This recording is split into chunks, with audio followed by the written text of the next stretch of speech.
Son las 7:13. Bienvenidos a los que están sintonizando en este momento, a los que se suman a través de YouTube con nosotros. Recuerden que ahí nos consiguen como Matutino 91 o como la 91 FM. Tenemos en cabina a nuestro amigo abogado político, presidente de Opción Democrática, José Horacio Rodríguez, que está con nosotros y va a hablar de una propuesta interesante que trae Opción Democrática, justamente de, oigan bien, una auditoría a la deuda pública, para que podamos entender de alguna manera esta situación. José Horacio, buenos días, ¿cómo estás? Muy bien, muy buenos días. Qué chulo arrancar la semana aquí en el Matutino compartiendo con ustedes y con toda esta gran audiencia, este público que le sigue.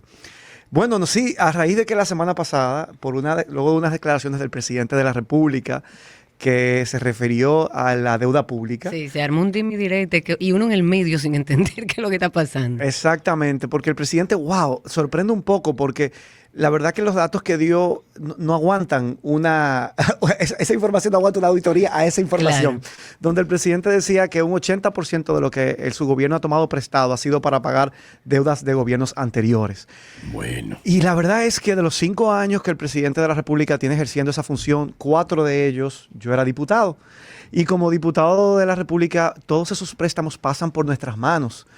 Y pasan en la medida en la que los diputados, según lo establece la Constitución, y los senadores son los representantes del pueblo. Sí. Entonces, ¿por qué son los diputados y senadores los que aprueban los préstamos? Porque se supone que en una democracia quien manda es el pueblo. Claro. Entonces, si el gobierno quiere endeudarse, el pueblo tiene que autorizarle a endeudarse. Claro. Pero como no puede hacerse una elección, una convocatoria a toda la ciudadanía cada vez que se vaya a tomar un préstamo, se le pregunta a sus representantes, en quien cada ciudadano delegó la responsabilidad de tomar esa decisión en su nombre. O sea, claro, pero ¿alguna vez te preguntaron a ti, a algunos de donde tú pertenecías, esa demarcación de que tú pertenecías, él te preguntó o te dijo a ti, mira, yo quiero tal cosa, alguna vez? Bueno, yo propiciaba esos espacios. Okay. Entonces, en mi ejercicio como diputado, yo hacía encuentros en parques, en diferentes zonas. Recuerdo, claro. Y, por ejemplo, tuvimos en Naco, en San Jerónimo, en Bellavista, Mirador Sur, en Gascue,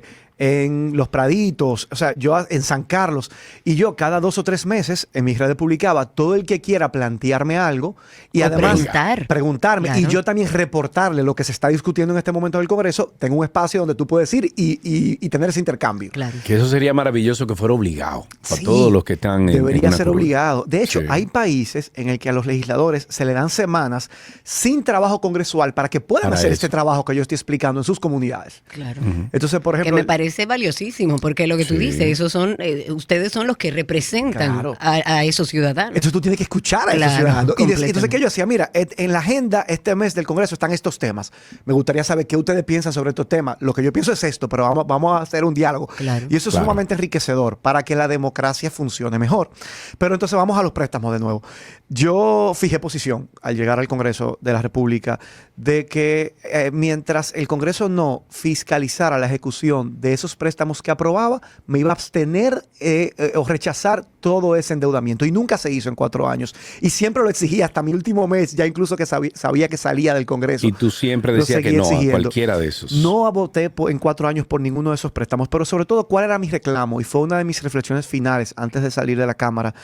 Yo le pedí al presidente, y él se hizo eco de alguna manera, por lo menos en el discurso, de que los informes que prepara la Comisión de Hacienda, que es la que estudia estas solicitudes de préstamos que hace el Poder Ejecutivo, sean más explicativos de lo que se va a hacer con esos préstamos. ¿Por qué? Porque a veces te van a pedir un préstamo. Nosotros la Cámara llegó a aprobar préstamos de hasta $600 millones. Sí.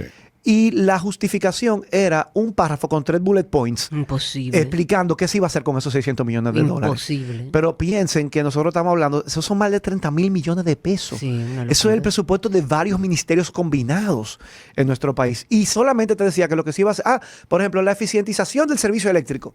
Pero, óyeme, si tú vas a pedirme que te autorice 30,000, exacto. ¿Qué es lo que se va a comprar? ¿Dónde usted lo va a instalar? ¿Cómo va a ser ese presupuesto? ¿Cómo usted lo va a establecer? O sea, todo. Y eso no se informaba. No. Entonces yo decía, señores, que esto es votar a ciegas. Es verdad que hace falta eficientizar el sistema eléctrico, lógico. pero nosotros tenemos que saber, cuando estamos hablando de una suma tan alta como esa, en concreto y en específico, cómo se va a invertir y gastar ese dinero. Pero ¿qué ha pasado? Este no es un tema solamente del actual gobierno. No, claro que no. Este es un tema que es General. responsable los gobiernos de las últimas décadas, el aumento insostenible de la deuda pública.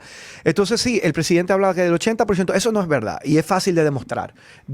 El 100% de los préstamos que tomó el gobierno en el periodo que yo puedo hablar, del 20 al 24, nunca se tomó un préstamo de que para financiar otro préstamo. Siempre tenía un objetivo que se decía que si esto es para un acueducto, que si esto es para... Como debe ser y como lo establece como la ley. debe de ser. Claro. Es cierto que en esos 4 años ha habido una amortización de la deuda, pero no que vaya a la par con lo que se ha seguido contrayendo de deuda.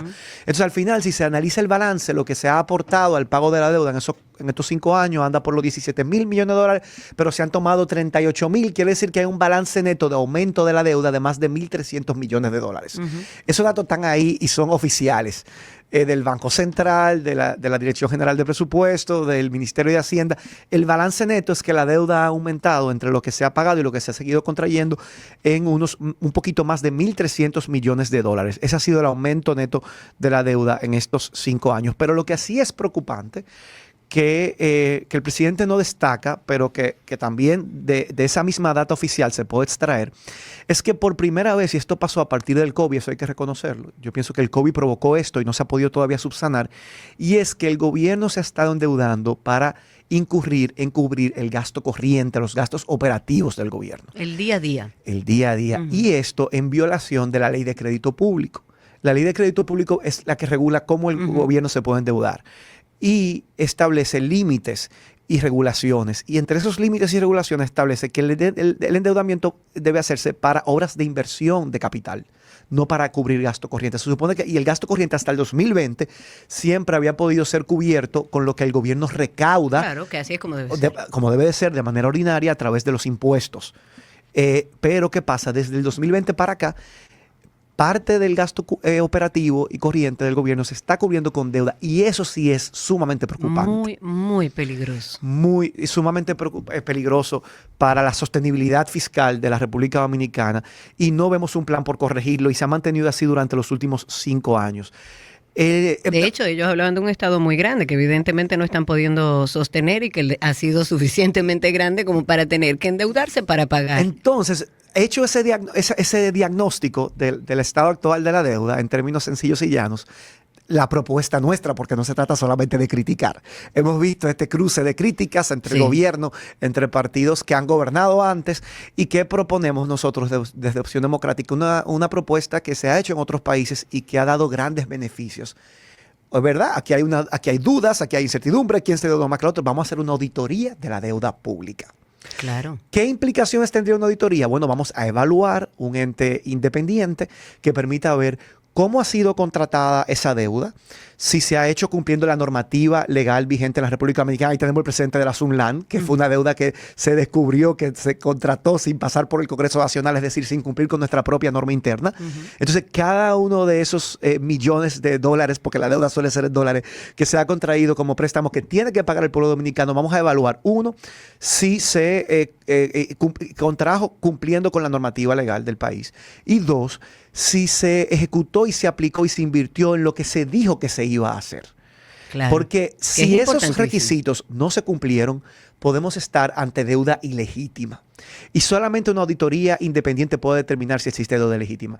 Países como Ecuador, durante los gobiernos de Correa, también Brasil, más atrás, en el siglo pasado, en el siglo XX, hicieron auditorías a su deuda pública y le permitió no tener que pagar entre un 30% hasta un 50% de la deuda por considerarla ilegítima, y además establecer consecuencias, iniciar procesos legales para quienes contrajeron esa deuda ilegítima, paguen las consecuencias y tenga que buscar los cuartos de pagar esa deuda. Bueno, pero manito, no el va a caer pueblo todo el mundo dominicano. preso entonces si hacen eso. Es que los dominicanos no tenemos, si aquí se dijo que se contrajo una deuda para hacer para sanear una cañada y ese dinero se lo robaron, el pueblo no tiene que pagar ese dinero. Claro. Vamos a buscar presos a quienes se quedaron con ese dinero, quienes se lo embolsillaron y quienes son los que tienen que dar la cara frente al país. Claro. O si una deuda se contrajo sin cumplir con los requerimientos legales. En ese caso, el país no está obligado a pagar esa deuda. Entonces, esa es la propuesta, y eso podría liberar fondos. ¿Por qué?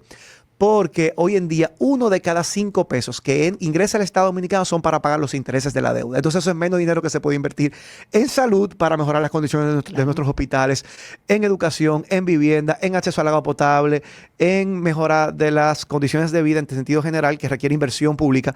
Y esa limitante que tiene el gobierno de no poder invertir más en inversión social para mejorar la calidad de vida de la gente es porque tiene un presupuesto estrecho. Y parte de lo que estrecha ese presupuesto es ese compromiso con el pago de una deuda que si es ilegítima, no tenemos que pagar.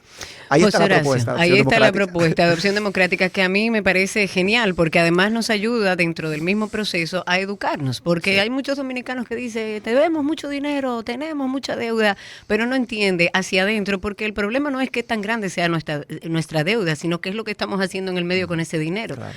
José Horacio está en redes sociales, sigue esta conversación con él a través de su usuario personal, que es José Horacio R, pero también a través de Opción Democrática en redes sociales. Gracias por estar aquí. Muchísimas gracias a ustedes. Un placer enorme. José Horacio Rodríguez estuvo con nosotros, presidente de Opción Democrática. 7:24 minutos.